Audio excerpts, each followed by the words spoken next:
Hello, wherever you're tuning in from, this is the Investors Corner, where we explore hidden treasures with me, Tech Stephen Ogut. And in this episode, I am glad to be joined by the President of South Sudan Football Association, Agostino Modwot. Thank you for giving us your time and welcome to the program. Thank you for having me too. Yes. First of all, let's start our interview by talking about where we are now, the stadium, the Juba Stadium. It is under renovation with hopes of improving the look of this stadium and make it a professionally accepted internationally by a football world. What is the level of the progress so far of this construction and renovation? And upon completion, what do we expect from this stadium? Well, thank you. Thank you for these questions. Yes, stadium now is under progress of completion. In fact, we have I can say we have 75% of it being done, constructed. It was intended for renovation, but however, it become a complete construction. Currently, what remains is we have 7 miles because it was not part of the contract, and therefore is still to be built. We are looking for resources so that it is built. There are also some necessary equipment that we need for the stadium, because to be international stadium you need to have a floodlight, which we don't have currently. We need to improve on water treatment plant. We need to have solar as a backup energy. We need to improve on houses. We just invited the CAF inspection. An inspector, he came and then he made some amendment for us to, and for contractor to observe them, so that when it comes again, then we can meet the international standards required by CAF and FIFA. So the contractor now is working on how to adjust what is being told by the inspector. So these are the few things that we have. We have to also, this artificial turf need to be certified. So we are going to request a company that's to certify the artificial turf, that it is also international standard.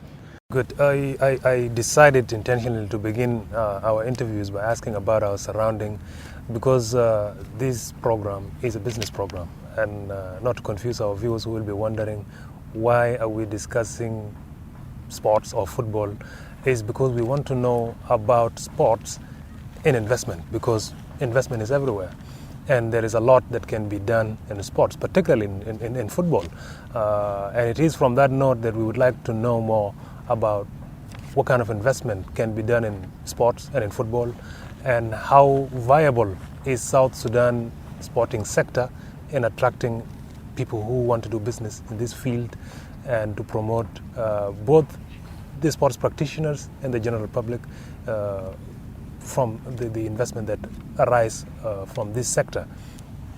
And I will get to the details of the stadium that you just mentioned earlier, so that you can tell us in details, but a little later. Now I would want to ask you to tell us about your plan, because you have been elected as the President of South Sudan Football Association. You sure came with a lot of hopes and expectation to improve this sector and improve this football association. What are your plans, your priorities of improving South Sudan football, with bearing in mind that you need to attract people to invest time and money in this sector? Well, yes, as you said, I have been elected with the manifesto clear, which we have stipulated issues that we think we can develop football. And my program is, first of all, is to improve the administration of the football, because without good management of football, then you will not progress. And then we are also to make capacity building, you need to have coaches so that they have capacity of injecting a technical know-how to the football. And also you need to have a referees, and you need also to have a media that can also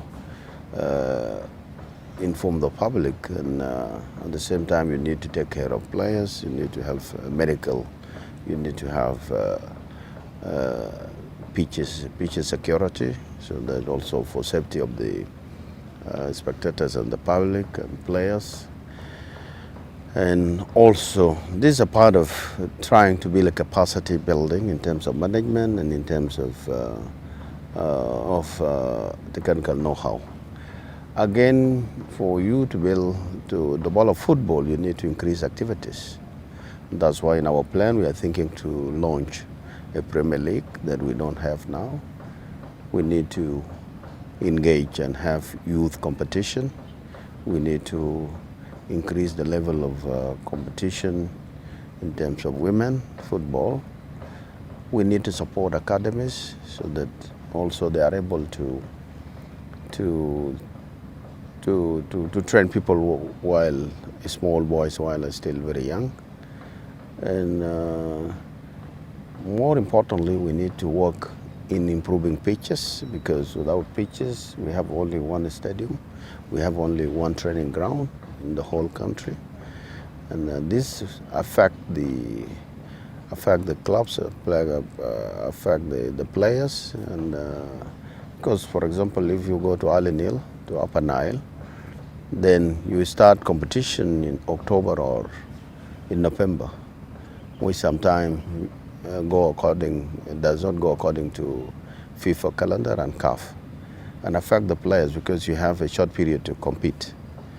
And so we want to have at least artificial turf in those places, and this is one of my programs. We have fence and artificial turf.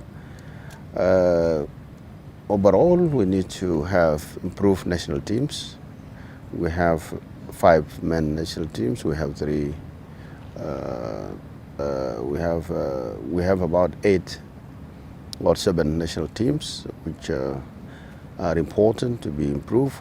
All this, what you do is actually to compete regionally and continentally and internationally, I mean. And at the same time, if you have improved the competition, improve the ball of the youth, then you will be able to have professionals that can go outside. And when going to professional it will support the national team. At the same, help the youth also to realize their talent and become economical. So these are my plans, and in general to have a welfare to the national teams in terms of medical caring. Okay, and back to the question of this stadium. It's not a new stadium. It's an existing stadium that was there, historic stadium, and is currently the only one in this city. In the process of renovating this stadium, first we can see it has a little bit shrunk inside. It was way expanded before, but it has shrunk inside. And your people have decided to introduce artificial turf. And the capacity also, we don't know the capacity exactly. Is this what you had in mind, or you were expecting a bigger stadium? And also, are we expecting another stadium to be built in Juba City soon? Well, of course I cannot talk because the stadium project started when I was not president. So I got it like that, and I will not talk about it because this is how it got. From the explanation that I got, they said the space they left out is for parking, and that's why they have to make it like this. Secondly, the capacity is 6,800, 7,000 if we complete 7 miles. And of course it depends on money. If you have good money, you can raise it up to 20,000. But when you have a small money, because the FIFA forward was only 5 million, and 5 million to take care of all this, I think it was a little bit may be very difficult for the former association leadership to design big, because according to engineer they will come with a bill of quantity and have such a stadium. But anyway, we'll accommodate what we think is required by a bigger stadium. And because one important thing that many people would be asking is that, as I mentioned earlier, this is not a new stadium. It's a renovated stadium. There was a historic stadium here, which is now non-existent. Don't you think it would have been better to maintain it and move to another place, build another place, and keep that for historical purposes? Could have been better to go and see another place, but of course, sometimes FIFA forward don't commit themselves for constructing a new stadium. They always talk the language, even though we have now constructed all. But the FIFA forward is used for renovation of the stadium. And therefore, unless government put some of its budget so that they pay some of it, and then government say some, or somebody who is building the stadium also. Tell us about the latest performance of the national team, the Bright Stars. We have seen them participating regionally and even internationally. Tell us about the performance. Is it improving? Is there a progress? The only progress we've seen so far is from the female national team football that has done a tremendous job in Sudan and in the region. What needs to be done to improve the capabilities of our national team? Well, yes, let me, you have asked about this next stadium to be built. Of course, as a football federation, we are ambitious to have another, but it depends on resources that are available. However, the first thing that we will do is to have artificial turf with fence place, and I think will be a first priority to do. Concerning national team, I think we have good progress. So far, we have not played the official games to measure what progress do we have. We have some professional players. We have some professional players, and that are in the team. We had been preparing friendly matches in order to prepare the national team. However, now we'll play on 23rd, the most important or the official games of CAF, that is qualification, the qualifiers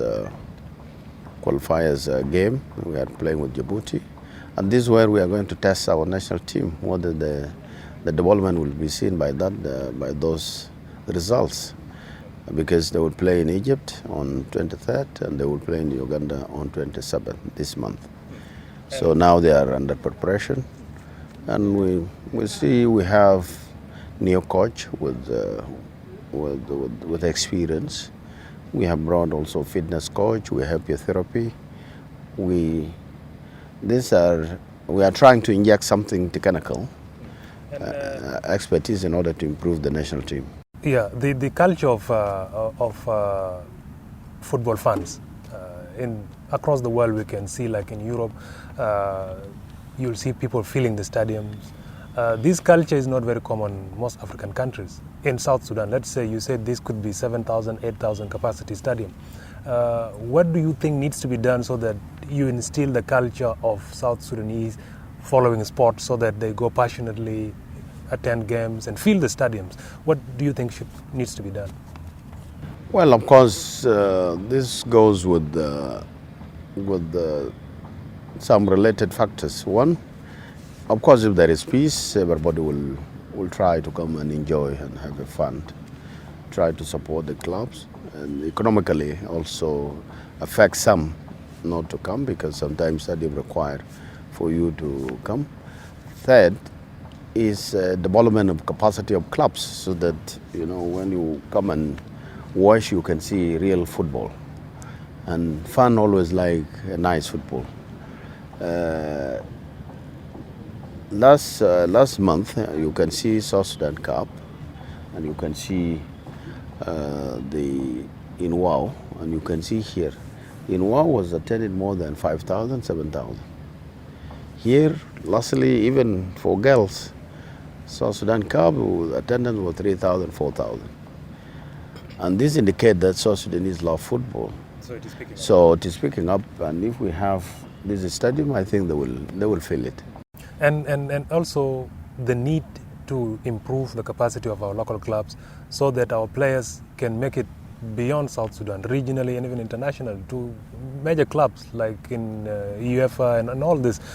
The association plays a major role in ensuring that they build the capacity of our local players so that they can make it professionally. Are you guys doing that?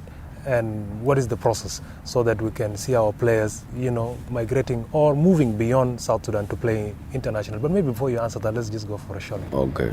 Back to talk more about it. Investors Corner takes a short break. Stay tuned. We'll be back shortly.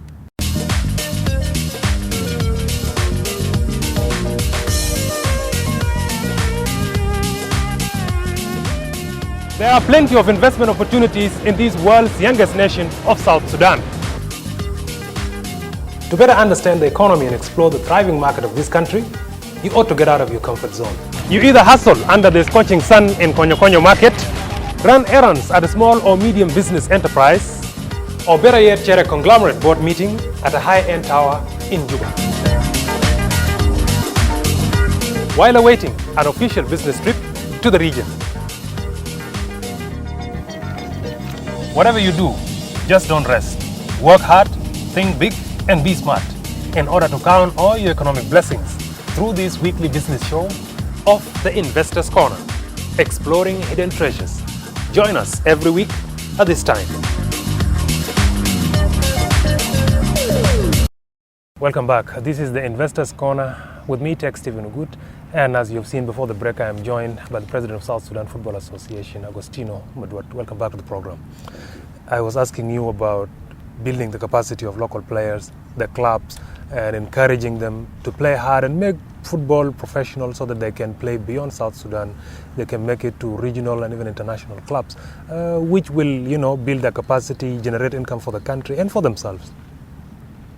Well, it's a very important question because, and that's why I talked before, that we need to let our players grow to be professionals. And you can see we are now, like Tito Okello is now playing in Premier League in Iran, he was a local player here. We have Makir, the captain, is playing in Zambia.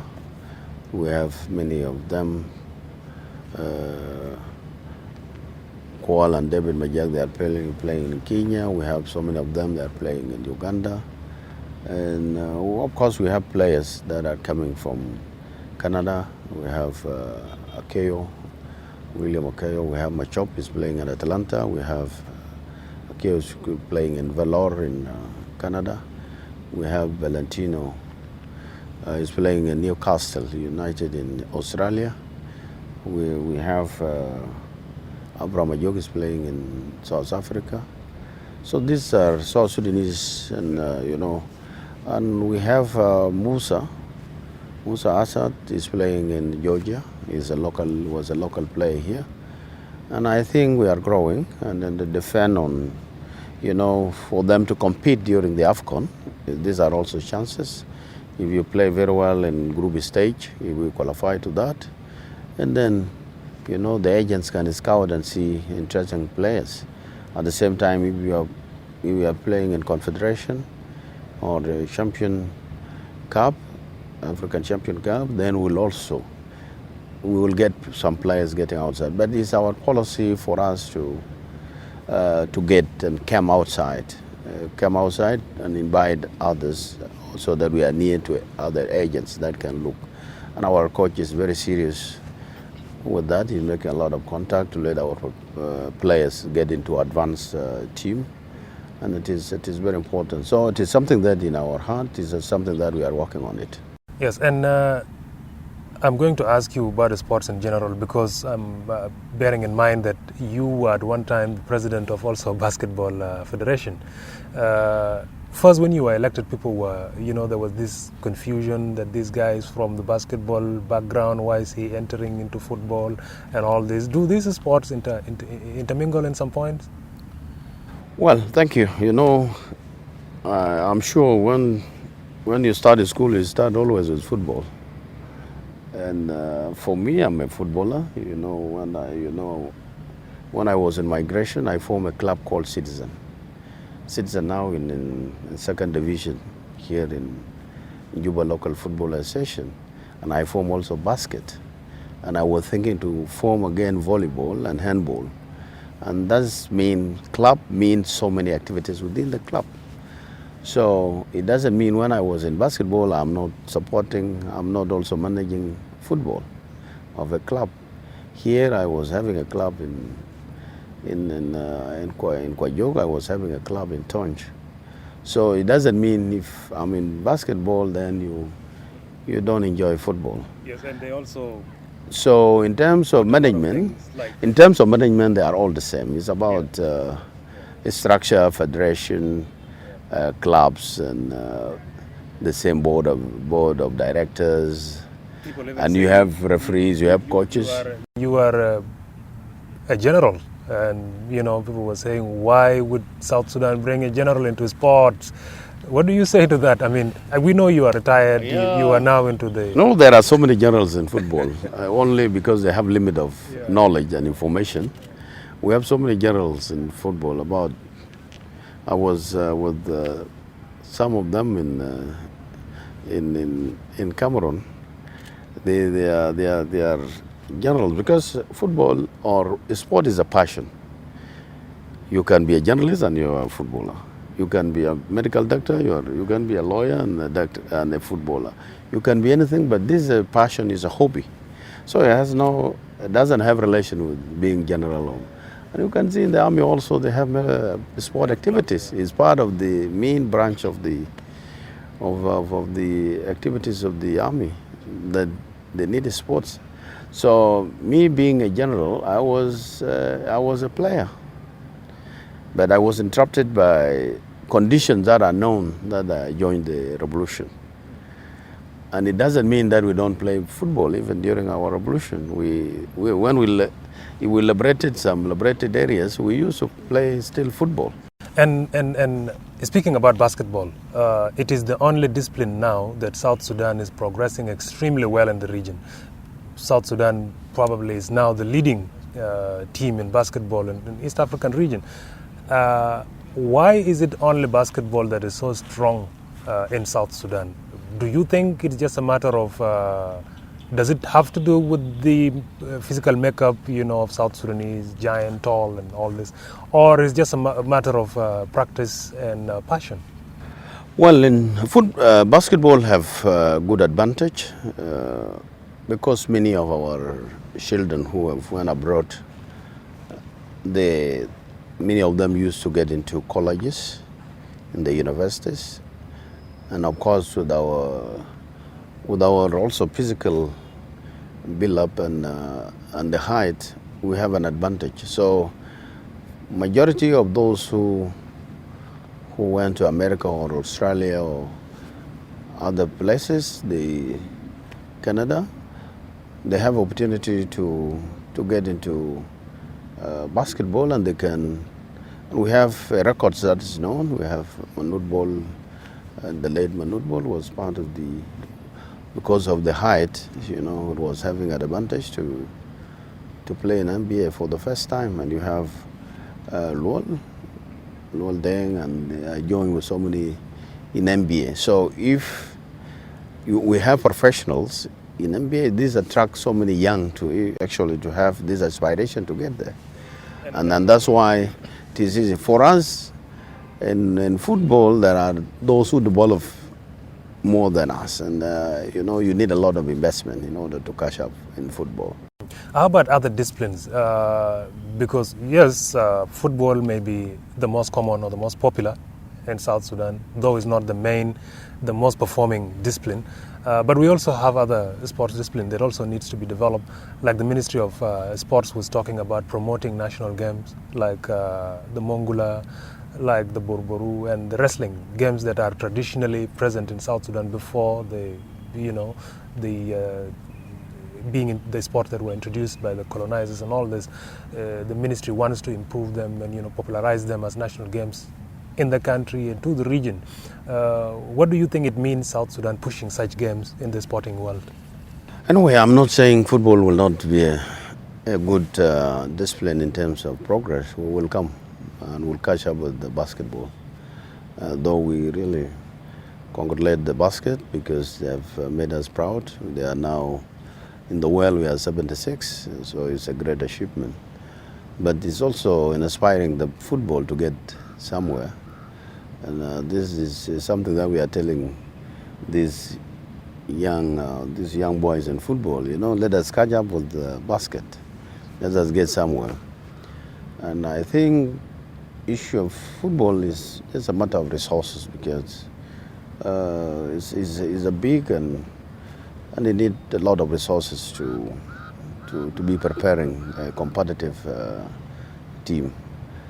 However, we'll get there. And the others, of course, we can say these are home or domestic games which are commonly played at local level. But if the ministry put some resources, they will be still popular.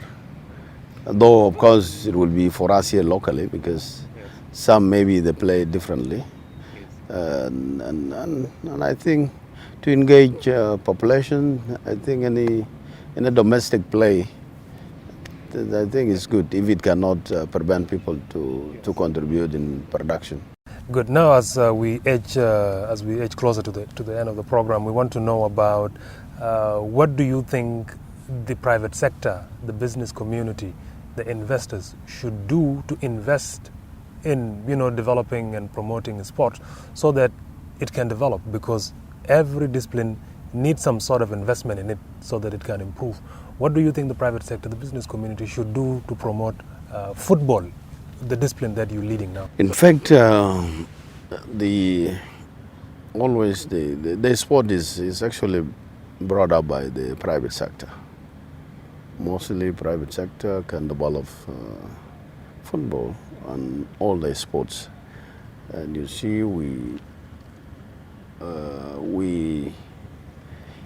if the private sector tries to own clubs, it would be a competition, like having a business competing. So always you can see big clubs in Europe are owned by private sector, and then that's why you get these clubs are very interesting because they have money to improve and bring the good players to the club.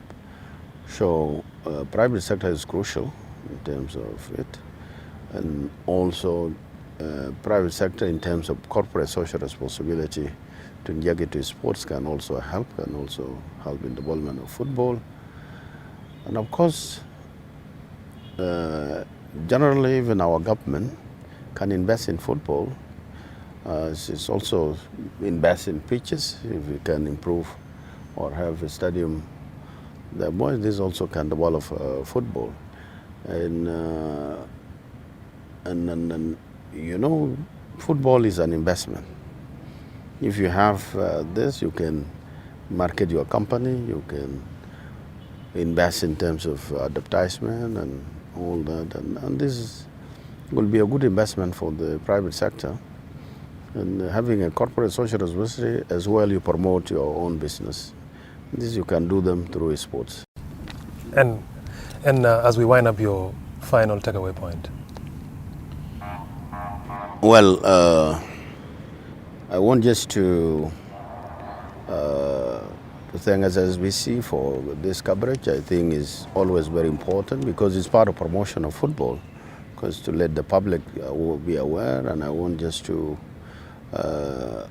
tell the fan of football, the public that we are working day and night in order to improve our national teams. We have senior men team, we have women senior team, and we have under 23, we have under 20, we have under 17. These are all national teams that we have, and we are working The members of board of directors are working seriously, and local football association are working seriously in order to improve all this. And in general, the government is in support to let the football progress. And I think generally we are a sport people. We like sports, and any sport that progress. It's not about football. We really is about South Sudan matters to us. So we would like our private sector to pick any one of the activities and support it to let it grow, so that we can be proud of our talent, so that we can be proud as people of South Sudan, and make football as key and tools for our unity and tool to build peace. Well, thank you very much, Mustino Madwat, the president of South Sudan Football Association, for giving us your time and to clarify to us the progress in South Sudan football. Thank you. Thank you. Thank you very much. And this was our show for today with me, Tech Stephen Ugut, wishing you a very good time.